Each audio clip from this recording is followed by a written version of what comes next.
وداعيا إلى الله بإذنه وسراجا منيرا.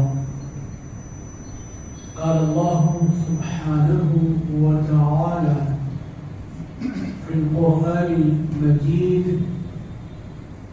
والفرقان الحميد: أعوذ بالله من الشيطان الرجيم. بسم الله الرحمن الرحيم. ومن يطع الله ورسوله فقد فاز فوزا عظيما. وقال جل جلاله وعم نواله في شأن حبيبه المصطفى ورسوله المجتبى صلى الله عليه وآله وأصحابه وسلم: إن الله وملائكته يصلون على النبي يا أيها الذين آمنوا صلوا عليه وسلموا تسليما. اللهم صل وسلم وزد وبارك على سيدنا ومولانا محمد طب القلوب ودوائها وعافية الأبدان وشفائها ونور الأبصار وضيائها. صلوا عليه وآله وصحبه دائما دائما أبدا أبدا.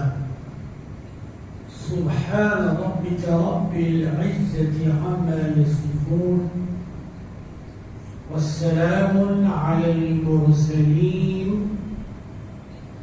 والحمد لله رب العالمين.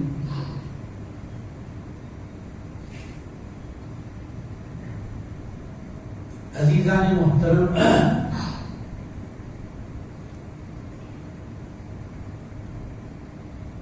انسان اس دنیا میں آیا ہے ایک زندگی گزارنے کے لیے.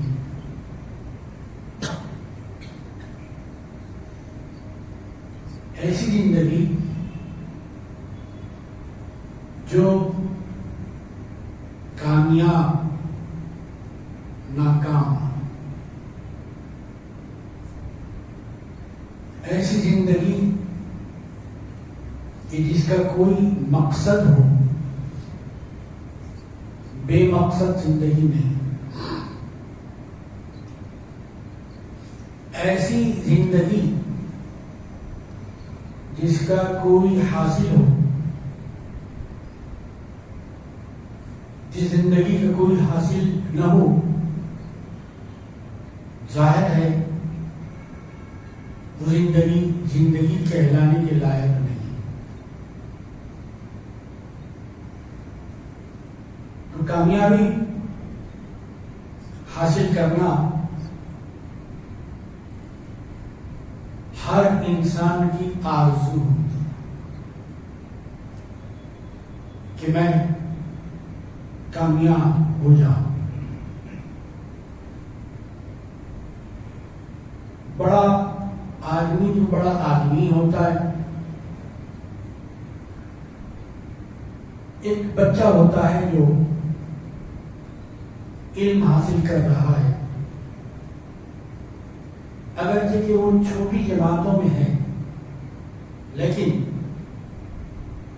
وہ سال بھر محنت کر رہا ہے، پڑھ رہا ہے، لکھ رہا ہے، کلاس ورک کر رہا ہے، ہوم ورک کر رہا ہے، پابندی سے اسکول کو جا رہا ہے. سب کیوں کر رہا ہے؟ وہ اس لیے کہ وہ کامیاب ہو جائے. مطلب یہ ہوا کہ طالب علم بھی کامیابی چاہتا ہے. ایک آدمی طالب علم تو نہیں ہے اس نے پڑھ لیا ہے، لکھ لیا ہے، عقل و ہوش بھی اس کے ٹھکانے ہیں، اور وہ کاروبار کرنا چاہتا ہے، تجارت کے میدان میں اترنا چاہتا ہے۔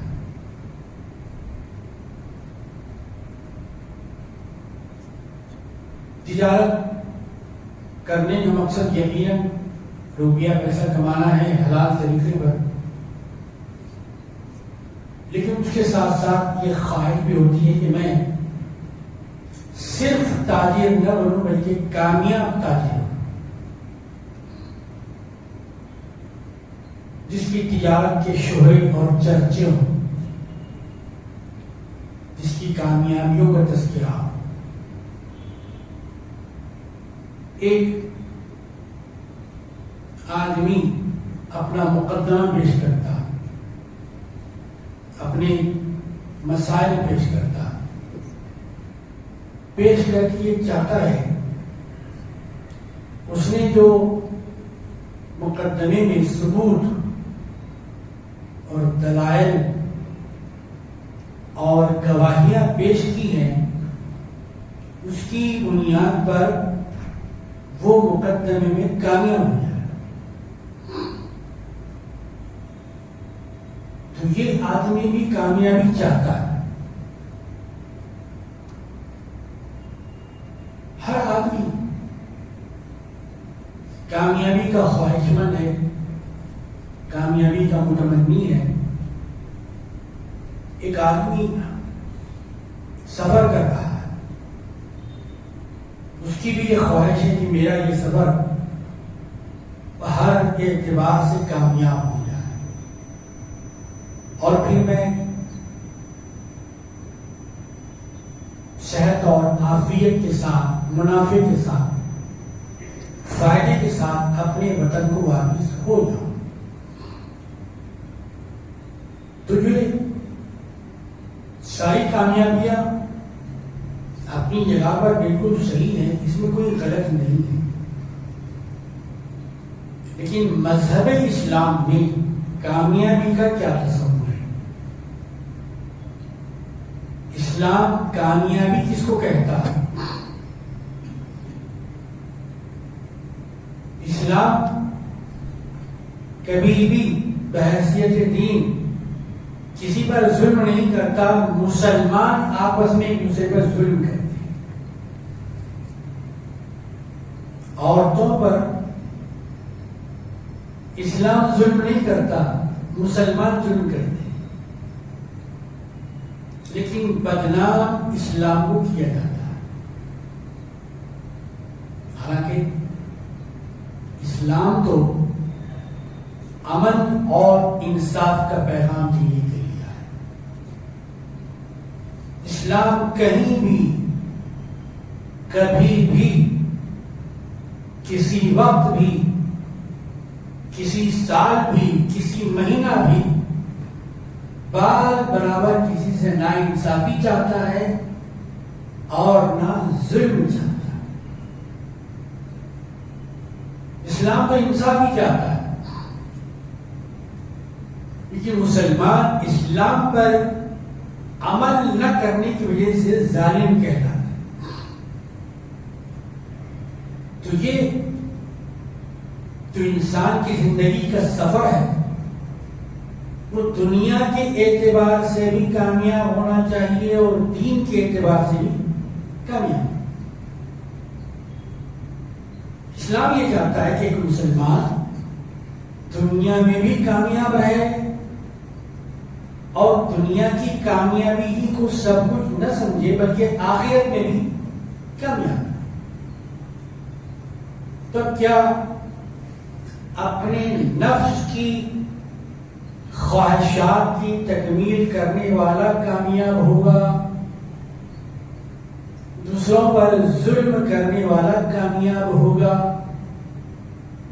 لوگوں کی دل آزاری کرنے والا کامیاب ہوگا، لوگوں کی غلامی کرنے والا کامیاب ہوگا، یا اللہ کی غلامی کرنے والا کامیاب؟ پیغمبر علیہ السلام کی غلامی کرنے والا کامیاب ہوگا. دراصل اسی بات کو مختلف انداز میں قرآن مجید کے اندر بتایا. جس آیت شریفہ کا حصہ قرآن مجید کا کتاب اللہ کا، ایسی کتاب کہ جس کے نہ کتاب ہونے میں کوئی شک ہے نہ صحیح ہونے میں کوئی شک. یہ کتاب دنیا میں بھی کامیاب کراتی ہے، آخرت میں بھی کامیاب کرواتی. دوسری ساری کامیابیاں دنیا کی حد تک ہیں، لیکن قرآن مجید کی کامیابی کا تعلق دنیا سے بھی ہے اور دین سے. اب وہ کون سی کنجی ہے کہ جس کے ذریعے سے دین اور دنیا دونوں کی کامیابی حاصل کی جا سکتی ہے؟ چنانچہ اس نقطے کو حضور پاک علیہ السلام نے اپنے عمل شریف سے اور اپنی سنت مبارکہ سے حل فرمایا، ظاہر فرمایا کہ لوگوں، میرا مطالبہ تم سے کوئی عہدے کا نہیں ہے. میں تم سے کوئی گدی اور کرسی نہیں مانگتا. مجھے روپیہ، پیسہ، دھن دولت مجھے بھی نہیں چاہیے. بس اتنا کرو کہ میں تم کو دنیا میں بھی کامیاب دیکھنا چاہتا ہوں، آخرت میں بھی کامیاب دیکھنا چاہتا ہوں. اس کے لیے کیا کرنا ہے؟ اس کے لیے صرف زبان سے کہنا ہے قولوا لا الہ الا اللہ تفلحوا. بس کچھ مت کرو. کامیاب بننے کا آسان طریقہ ہے کہ اپنی زبان سے لا الہ الا اللہ محمد رسول اللہ کہو تو کامیاب ہو. توحید کی گواہی گویا انسان کی کامیابی کی ماسٹر کی ہے، اصل کنجی. توحید دنیا میں کامیابی کا ذریعہ ہے، آخرت میں بھی کامیابی کا. ایمان سے بڑھ کر کوئی کامیابی ایک انسان کے لیے نہ تھی، نہ ہے، نہ اس دنیا کے ختم ہونے تک ہو سکتی ہے. ایمان بہت بڑی چیز ہے. مسلمان ایمان سے بڑھ کر کسی اور چیز سے کامیابی حاصل نہیں کر سکتے. تو وہ بڑی کامیابی ہے، اس سے بڑی کامیابی کا تصور ہو نہیں سکتا. جتنی کامیابیاں ہیں سب چھوٹی ہیں، سب حقیر ہیں، سب نمبر 2 ہیں.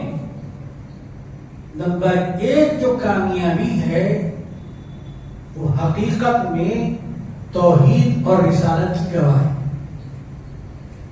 اللہ تعالی کی اطاعت و سرکار دو عالم صلی اللہ علیہ وسلم کی اطاعت ہے. قرآن مجید میں اللہ تبارک و تعالی نے جیسا کہ ارشاد فرمایا من یطع اللہ ورسولہ فقد فاز فوزا عظیما. اے گروہ انسانیت، اے آدم کے بیٹوں، اے حوا کی بیٹیوں، اگر تم کامیابی چاہتے ہو تو پھر اللہ کی اطاعت کرو، اللہ کے ہو جاؤ، مطلب اللہ کے دین کے ہو جاؤ. فنا فی اللہ کا لفظ آپ نے سنا ہوگا، اللہ میں فنا ہو جانا. اب یہ اللہ میں فنا ہونے کا مطلب کیا ہے؟ بھئی بات سمجھ میں آئے گی. جیسا کہ آپ دیکھتے ہیں ایک پانی کا ہال ہے، اس کے اندر آپ ادھر رہے ہیں، غوطہ مار رہے ہیں، اندر جا رہے ہیں تو فنا فی الحوض ہو گیا، حوض کے اندر چلے گیا. اب یہ فنا فی اللہ کیسے سمجھائیں گے آپ کہ اللہ میں فنا ہو جانا؟ اللہ میں فنا ہو جانے کا مطلب زیادہ گہرائی میں گئے بغیر یہ سمجھ لیجئے فنا فی اللہ کا مطلب فنا فی احکام اللہ. فنا فی اللہ کا مطلب یہ ہے کہ ہم اللہ تعالیٰ کے احکامات میں فنا ہو جائیں، یعنی اس کے بغیر زندگی گزارنا پسند نہ کریں، اس کی مرضی کے بغیر کھانا پسند نہ کریں، اس کی مرضی کے بغیر تجارت پسند نہ کریں، اس کی مرضی کے بغیر شادی بیاہ کو پسند نہ کریں، اس کی مرضی کے بغیر گفتگو کو پسند نہ کریں، اس کے احکام کے بغیر اپنی حیات کی کشتی کو لے چلنا ناپسند کریں. یہ ہے در حقیقت فنا فی اللہ ہونا. یہ فنا فی اللہ کی منزل کب ملتی ہے؟ جب آپ فنا فی رسول ہو جائیں. اب فنا فی رسول کا مطلب کیا ہے؟ تو بتایا گیا کہ فنا فی رسول کا مطلب یہ فنا فی سنت رسول اللہ صلی اللہ علیہ وسلم، کہ آپ سرکار دو عالم صلی اللہ علیہ وسلم کی سنت میں فنا ہو جائے، اس پر بیعت نہ کریں. بس آپ کے سامنے ہو بھی یہ میرے آقا کا اسوہ حسنہ ہے، یہ حضور صلی اللہ علیہ وسلم کا طریقہ ہے، یہ آپ کا قول مبارک ہے، یہ آپ کا حکم شریف ہے، یہ آپ کی روش مبارکہ ہے. تو فنا فی رسول کا مطلب فنا فی سنتی رسول اللہ، فنا فی احکامی رسول اللہ، فنا فی اطاعت رسول اللہ، کہ اللہ کے رسول صلی اللہ علیہ وسلم کی اطاعت میں آپ فنا ہو جائیں. تب تک آپ کو یہ مقام، یہ درجہ ملنے والا نہیں. یہ فنا فی رسول کا درجہ آپ کو کب ملے گا؟ جب تک کہ آپ اس سے پہلے کی سیڑھی پر نہ چڑھ جائیں. اس سے پہلے کی سیڑھی کیا ہے؟ فنا فی اطاعت استاد، فنا فی اطاعت مرشد، فنا فی اطاعت شیخ، کہ آپ اپنے استاد کے احکام میں فنا ہو جائیں. فنا ہونے کا مطلب اس کو لاگو کریں اپنی زندگی میں، اس کو اپلائی کریں اپنے شب و روز میں، اس کو اپنا ٹائم ٹیبل بنائیں، اس کے مطابق آپ زندگی گزاریں. جب تک آپ کامیاب نہیں ہو سکتے. تو یہ کامیابی کا نسخہ، اس کو اصحاب رسول اللہ صلی اللہ علیہ وسلم نے اپنا ہے. حضرت ابو بکر صدیق رضی اللہ تعالی عنہ نے اپنا. کیا کیا آپ نے؟ کہ جب اعلان ہوا کہ بھائی آپ نے جب اپنے آپ کو فنا فی اللہ کر دیا ہے، جب آپ کہہ رہے ہیں کہ میں فنا فی رسول ہوں، تو پھر اب اس دعوے کی دلیل دینے کا وقت آ گیا. کیا کرنا چاہیے تھا؟ اب اس دعوے کی دلیل جو حضرت ابو بکر صدیق رضی اللہ عنہ پیش فرمائی، تو ایسے انداز میں پیش فرمائی کہ جب آپ دربار نبوی صلی اللہ علیہ وسلم میں حاضر ہوئے تو نبی کے پاک علیہ الصلوۃ والسلام نے آپ سے یہ دریافت فرمایا کہ ابو بکر فنا کی کس منزل پہ ہو، کتنا ہم کو چاہتے ہو، کتنا ہماری ذات سے تمہارا تعلق ہے، کتنا ہماری محبت میں تم ڈوبے ہوئے ہو.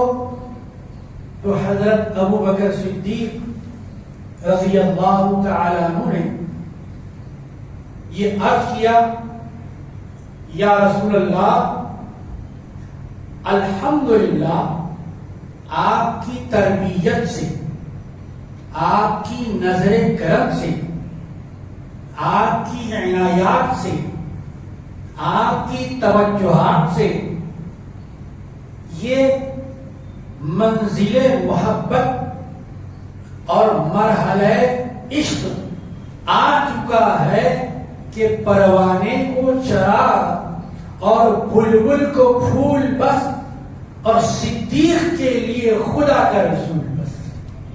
یا رسول اللہ اب مجھے کچھ نہیں چاہیے، میں اب چھوٹی کامیابیوں کی طرف نہیں جاؤں گا، الحمدللہ میں نے بڑی کامیابی حاصل کی۔ تو بڑی کامیابی کیا ہے؟ یا رسول اللہ ساری دنیا کو سمیٹ کر آپ کی قدموں میں لا دیا۔ پوچھا پیغمبر پاک علیہ الصلوۃ والسلام نے کہ اے ابو بکر پھر گھر والوں کا کیا ہوگا، بیوی بچوں کا کیا ہوگا، اہل خانہ کا کیا ہوگا؟ کہا کہ اہل خانہ کے لیے یا رسول اللہ اللہ اس کے رسول کو چھوڑ کے آیا۔ عزیزان محترم یہ تھا کامیابی کا نسخہ۔ اس کامیابی سے بڑھ کر دنیا میں اور کوئی بڑی کامیابی ایک مومن کے لیے نہیں ہو سکتی۔ اسی کامیابی کا نتیجہ ہے کہ ہر جمعہ مسجد کے منبر پر باوضو خطیبان معظم حضرت سیدنا ابو بکر صدیق رضی اللہ عنہ کا ذکر مبارک کرتے ہیں۔ افضل البشر بعد الانبیاء بالتحقیق سیدنا ابا بکر صدیق رضی اللہ عنہ، کہ اگر اس کائنات میں رسول خدا صلی اللہ علیہ وسلم کے بعد کوئی بہترین انسان ہے، کوئی کامیاب ترین انسان ہے، تو وہ انسان ہے جس کا نام ہے نامی اس میں گرامی ابو بکر صدیق رضی اللہ عنہ۔ یہ کامیابی کون سی کامیابی ہے؟ اطاعت کی کامیابی، یہ محبت کی کامیابی، یہ عشق کی کامیابی ہے، یہ لگاؤ اور قربت کی کامیابی ہے۔ صحابہ کرام نے کس کامیابی کو کامیابی سمجھا تھا اور آج مسلمان کس کامیابی کو کامیابی سمجھ رہے ہیں؟ کسی کی غلامی کرنے کا نام کامیابی نہیں ہے، محمد رسول اللہ صلی اللہ علیہ وسلم کی غلامی کا نام کامیابی ہے۔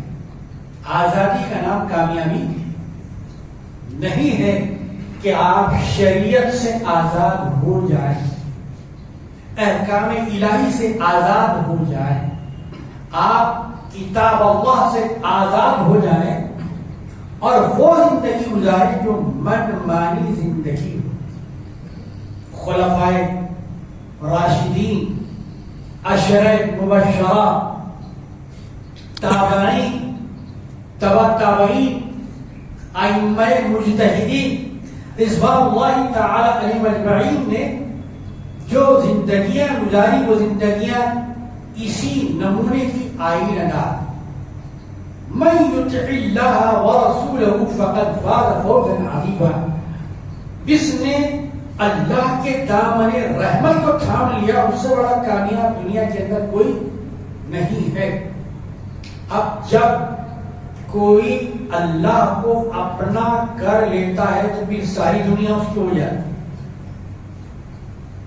جو رب کا ہو گیا، جو رب کا ہو گیا تو وہ سب کا ہو گیا،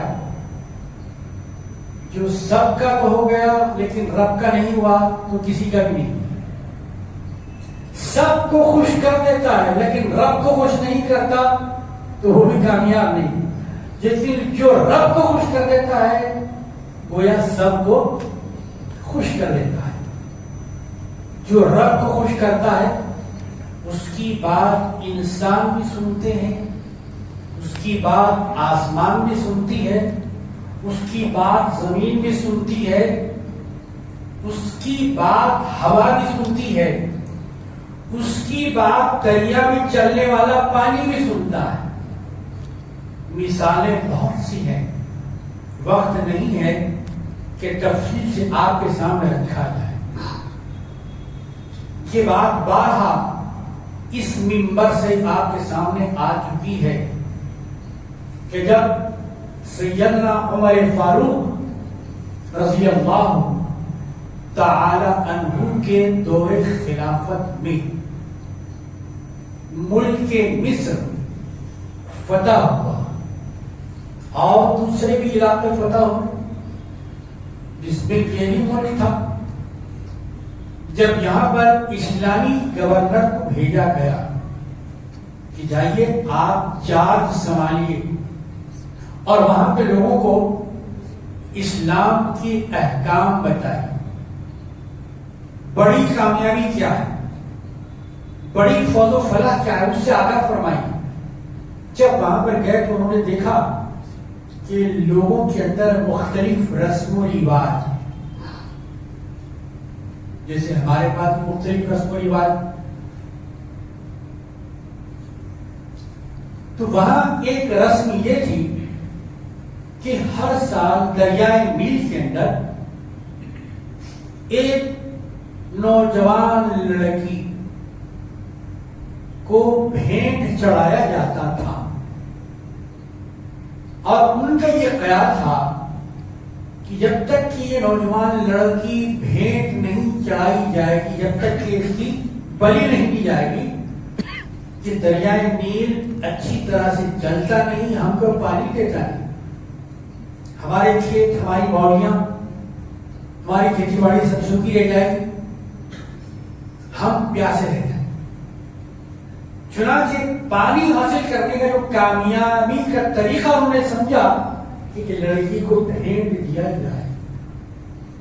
جب وہاں پر اسلامی گورنر نے چارج لیا اور یہ وقت آیا تو لوگ آپ کے پاس گئے، کیا صاحب یہاں پہ ایک روایت ہے، ایک طریقہ ہے، ایک رسم ہے کہ ایک نوجوان لڑکی کی بھینٹ دی جاتی، اس کے بعد یہ دریائے نیل جوش میں آتا ہے، اس کا پانی ابلتا ہے.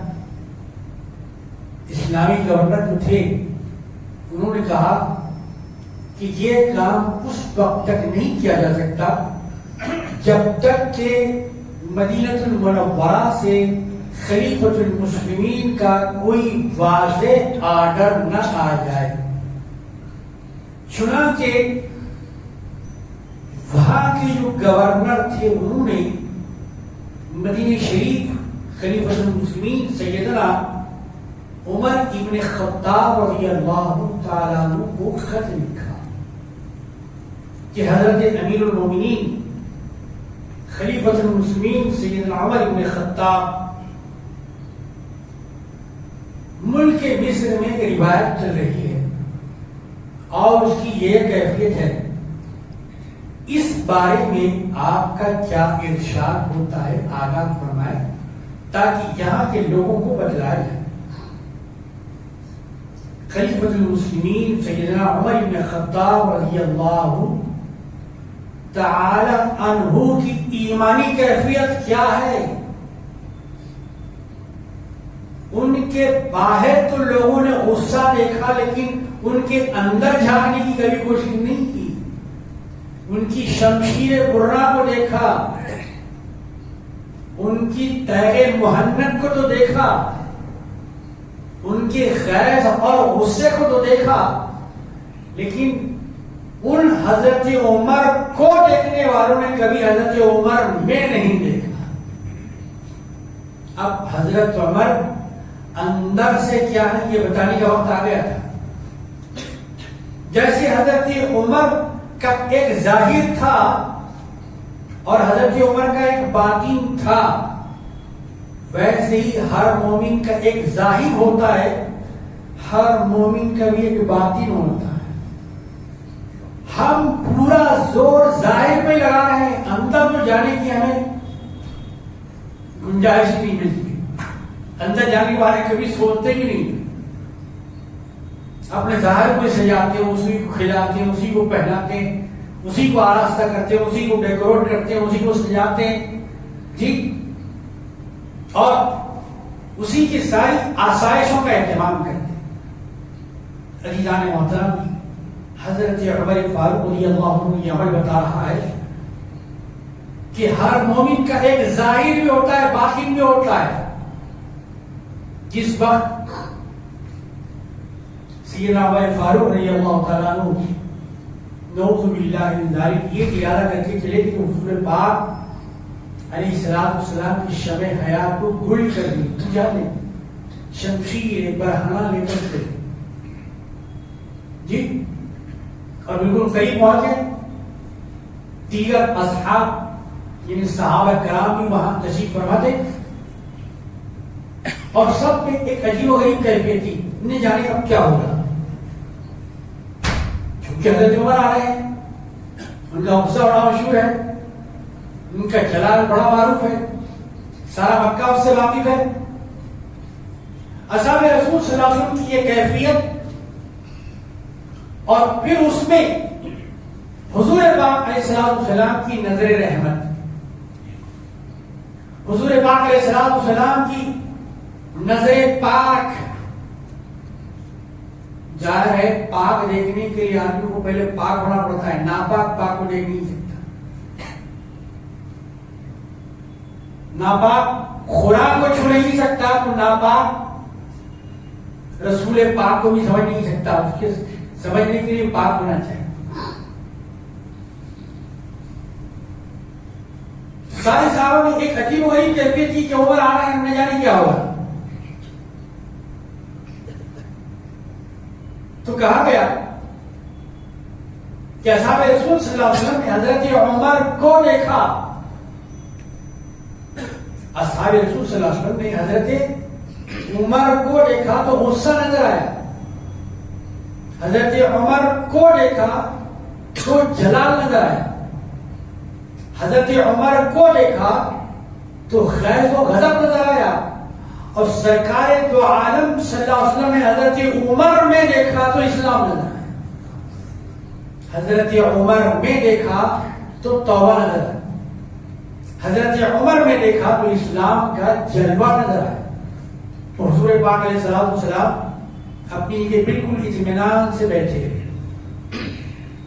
تو جیسا کہ آپ نے کہا کہ صحابہ بھی حضرت عمر کو دیکھ رہے ہیں, لیکن حضرت عمر کو دیکھ رہے ہیں, اور سرکار دو عالم صلی اللہ علیہ وسلم حضرت عمر کو نہیں, حضرت عمر میں دیکھ رہے ہیں.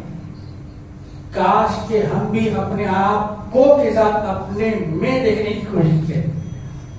اسی لیے بزرگان جی نے فرمایا من عرف نفسہ فقد عرف ربہ, اے اپنے ظاہر کو خوبصورت بنانے والے, اے اپنے ظاہر پر ساری توجہات مبذول کرنے والے, کاش ایک نظر اپنے باطن پر بھی ڈال لیتا, اپنے اندر پہ بھی ڈال لیتا, تو تیرے ظاہر کے ساتھ ساتھ تیرا باطن بھی سنور جاتا. بہرحال حضرت عمر فاروق رضی اللہ تعالیٰ عنہ کے پاس جب یہ مصر کے گورنر کا لیٹر پہنچا, خط پہنچا, تو آپ نے مصر کے گورنر کو 2 خط لکھے, 2 لیٹر لکھے.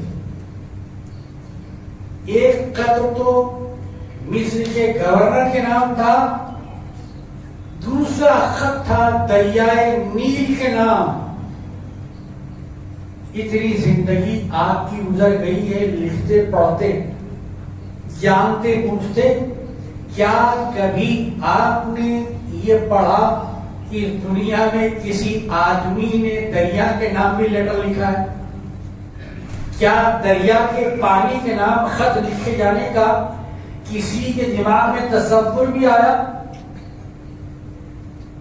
کیا کسی نے زمین کو خط لکھا؟ کیا کسی نے کسی پہاڑ کو خط لکھا؟ عزیزان محترم، یہ کام وہی آدمی کر سکتا ہے جو دنیا کا کامیاب انسان۔ 4 پیسے آ جاتے ہیں تو ہم سمجھتے ہیں میں بڑا کامیاب ہو گئے۔ 25,000 کے پٹاخے چھوڑ دیے شادی میں تو میں بڑا کامیاب ہو گیا۔ 10 لاکھ روپے کا شادی خانہ لے لیا تھا، میری شادی بڑی کامیاب ہو گئی۔ اصل کامیابی کیا ہے؟ وہ دروازہ تو ہم نے آج تک کھولے ہی نہیں، نہ اس کے اندر جانے کی بھی کوشش کی۔ اگر کہیں دروازہ کھلا بھی ہے تو اسے بند کر کے ادھر جاتے نہیں، ادھر رخ ہی نہیں کرتے۔ میرے عزیزوں اور دوستوں، ربیع الاول بڑی کامیابی بتانے کے لیے آیا۔ ربیع الاول بڑی کامیابی کا تعارف کروانے کے لیے آیا۔ کیا ہم اس تعارف کو سننے کے لیے تیار ہیں؟ یقیناً گھر میں بھی آپ نماز پڑھیں تو ثواب ہے، لیکن اس کا درجہ کم ہے۔ اکیلے پڑھیں تو بھی آپ کی نماز ہے، لیکن آپ کو کیا حکم دیا گیا؟ وَارْكَعُوا مَعَ الرَّاكِعِينَ۔ اے نماز پڑھنے والوں، تنہا پڑھ رہے ہو ٹھیک ہے، لیکن رکوع کرنے والوں کے ساتھ رکوع کرو، سجدہ کرنے والوں کے ساتھ، مطلب یہ کہ جماعت سے نماز پڑھو۔ تو اکیلے نماز پڑھنے کا ثواب ہے کم ہے، اس سے زیادہ ثواب اگر آپ کو حاصل کرنا ہے تو بتایا جا رہا ہے کہ جماعت سے نماز پڑھیے۔ ایک ہی صف میں 2 آدمی نماز پڑھ رہے ہیں، ایک آدمی کو 27 درجے ثواب مل رہا ہے، لیکن اس کے بعد میں ایک آدمی ٹھہرا ہوا ہے، اس کو 70 درجے ثواب مل رہا ہے۔ صف پذیر بھی نہیں ہے، صف بھی ہے، امام بھی ہے، مسجد بھی ہے، تکبیر بھی ہے، دونوں بازو بازو ہیں، لیکن کیا بات ہے کہ ایک آدمی کو 27 درجے کا ثواب مل رہا ہے، اس کے بازو والے آدمی کو 70 درجے کا ثواب مل رہا ہے۔ آخر ایسا کیوں؟ کہا کہ اس کے بازو والے کو ثواب مل رہا ہے نماز پڑھنے کا 27 درجے، اور اس کے بازو والے کو 70 درجے ثواب اس کے لیے مل رہا ہے کہ وہ امامہ شریف باندھا ہوا ہے، امامے کی وجہ سے 70 درجے اس کا ثواب مل رہا ہے۔ ایک ہی سب پر ٹھہرے ہوئے، سب الگ نہیں ہے، خیرات الگ نہیں ہے، کامیاب تو سب ہیں، لیکن کامیابی میں فرق ہے۔ کاش کہ وہ صحابہ والی کامیابی کا دماغ ہم کو مل جائے، وہ کامیابی کا گر ہم کو حاصل ہو جائے جو خلفائے راشدین کو، اصحاب رسول کو، ائمہ اہل بیت اطہار کو مل گیا تھا۔ الحمدللہ ایسا نہیں ہے کہ وہ روایات ہم تک نہیں پہنچی، وہ روایات ہم تک پہنچی ہے، لیکن ان پر عمل کرنے کی ہمت ہمارے اندر نہیں، اس راہ پر جانے کا ذوق ہمارے اندر، شوق ہمارے اندر پیدا نہیں ہوتا، باہر سے ہم نکل جاتے۔ کچھ لوگ آتے ہیں جیسا کہ نماز پڑھنے کے لیے، وہی پہلی صف میں نماز پڑھنے کا بڑا ثواب۔ کچھ لوگ آتے ہیں پہلی صف میں نہیں ہوتے، اس کے بعد ہوتے ہیں، کچھ لوگ اور آتے ہیں اس کے پیچھے ہوتے ہیں۔ کچھ لوگوں کا یہ خیال ہوتا ہے کہ بھئی مسجد کے گیٹ سے قریب جو صف ہے اس کو دیکھا جائے کہ تاکہ نماز ہوتے ہی جلدی نکلنے کا راستہ مل جائے، ورنہ اندر جا کے کہاں پھنسے۔ نماز پڑھنے کے لیے وہ سب آ رہے ہیں، کامیابی حاصل کرنے کے لیے سب حاصل کرنا چاہتے ہیں، لیکن پہلی صف والے کا مقام کچھ اور ہے، آخری صف والے کا مقام کچھ اور ہے۔ حضرت عمر فاروق رضی اللہ عنہ خط جب گیا تو کہا کہ اے گورنر مصر، اے عامل گورنر، یہ خط تمہارے نام ہے کہ دوسرا جو خط ہے دریائے نیل کے نام، یہ لے جا کر دریائے نیل کے حوالے کر دینا اور کہنا کہ اے نیل، اے دریا، اے پانی، اگر تو خدا کے حکم سے چلتا ہے تو ہمیں تیرے پانی کی ضرورت ہے، اور اگر خدا کے حکم سے نہیں چلتا تو تیرا پانی تجھ کو سلامت، ہمیں تیرا پانی نہیں چاہیے۔ یہ بڑی کامیابی کی علامت تھی۔ جو بڑی کامیابی کو حاصل کر لیتا ہے، اور بڑی کامیابی کیا ہے؟ دنیا کی غلامی نہیں، اللہ کی غلامی، رسول اللہ کی غلامی ہے، آیات اللہ کی غلامی ہے، کلمت اللہ کی غلامی ہے، شریعت اللہ کی غلامی ہے۔ عزیزان محترم، جب کوئی شریعت اللہ کا غلام بن جاتا ہے تو کائنات اس کی غلام بن جاتی ہے۔ کتابیں اٹھا کے دیکھ لیجیے، حدیثیں پڑھ کے دیکھ لیجیے، جس زبان میں آپ مطالعہ کرنا چاہیں تو اس زبان میں یہ واقعہ الحمدللہ موجود ہے۔ چنانچہ وہ دوسرا خط امیر المؤمنین رضی اللہ تعالیٰ کا لے جا کر اس گورنر صاحب نے دریائے نیل کے حوالے کیا۔ جو نیل ایک نوجوان لڑکی کی بھیڑ پہ چلتا تھا، بچی کی جان بچ گئی اور دریائے نیل خلیفہ کے حکم سے چلنے لگا۔ عزیزان محترم، یہ کون سی کامیابی تھی؟ یہ کون سا نسخہ تھا؟ یہ کون سی تسخیر تھی؟ یہ کون سی اکسیر تھی؟ یہ کون سی تعویذ تھی جو امیر المومنین کے پاس تھی؟ کیا یہ تعویذ ہمارے پاس ہے؟ کیا یہ نسخہ ہمارے پاس ہے؟ کیا یہ جذبہ ہمارے پاس ہے؟ کیا یہ طلب ہمارے پاس ہے؟ من یطیع الرسول فقد اطاع اللہ۔ اب اللہ نہیں کہ اللہ کی اطاعت کیسے کی جائے، ایک نمونہ چاہیے، ایک ماڈل چاہیے، اسوہ چاہیے۔ کہا کہ جس نے محمد الرسول اللہ کی اطاعت کی، وہ اس نے لا الہ الا اللہ کی اطاعت۔ جس نے محمد الرسول اللہ سے منہ موڑ لیا، اس نے لا الہ الا اللہ سے منہ موڑ لیا۔ تو پہلے محمد رسول اللہ کا عاشق بننا ہے، پھر اس کے بعد لا الہ الا اللہ کا۔ پہلے فنا فی رسول ہے، اس کے بعد فنا فی اللہ کی منزل ہے۔ مبارک مہینہ آ رہا ہے، آپ کو مبارک ہو، تیاری کیجیے۔ جلسہ 11 دن ہوگا، جلسہ 12 دن ہوگا۔ اگر آپ قائل نہیں ہیں 12 دن کے، چلیے ایک دن کے قائل ہیں تو ایک دن 12 ربیع الاول کو جلسہ ہوگا۔ آپ سرے سے جلسوں کے قائل نہیں ہیں، ٹھیک ہے، تو ربیع الاول میں سرکار کی یاد تو آئے گی۔ ارے جلسہ ایک دن ہے اور عمل 11 مہینے ہیں۔ جلسہ کر کے خاموش بیٹھ جانا نہیں ہے، اس کا نام محبت نہیں ہے، اس کا نام اطاعت نہیں ہے، اس کا نام عشق نہیں ہے، اس کا نام دعوت نہیں ہے۔ حقیقت میں جو محبت ہے، من یطیع الرسول فقد اطاع اللہ۔ جس کو محمد عربی صلی اللہ علیہ وسلم کا ہونا آ گیا، اس کو اللہ کا ہونا بھی آ گیا۔ جس نے اپنے اچھے عمل سے سرکار دو عالم صلی اللہ علیہ وسلم کو راضی کر لیا، جس نے اپنے عمل سے سرکار کو خوش کر دیا، گویا اس نے اللہ کو، اور جس نے اپنے عمل سے سرکار دو عالم کو ناراض کیا، اس نے صرف پیغمبر کو ناراض نہیں کیا، اس نے اللہ اکبر کو ناراض۔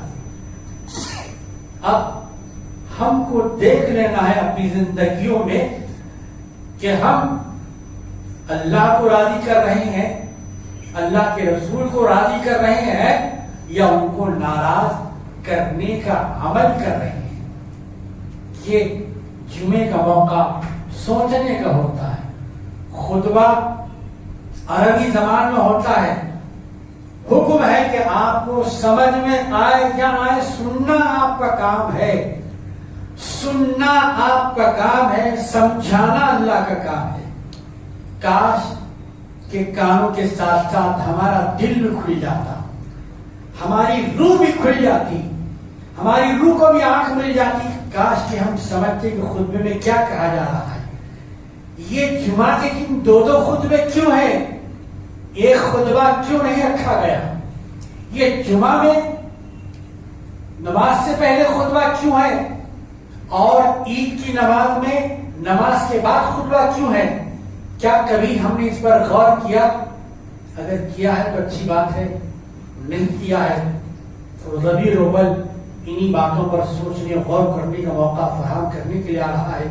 اللہ تعالیٰ اس ماہ مبارک کا صحیح معنی میں استقبال کرنے کے لیے ہمارے دلوں کو کھول دے، ہماری آنکھوں کو کھول دے، ہماری بصارت کو کھول دے، ہماری بصیرت کو کھول دے۔ وآخر دعوانا الحمدللہ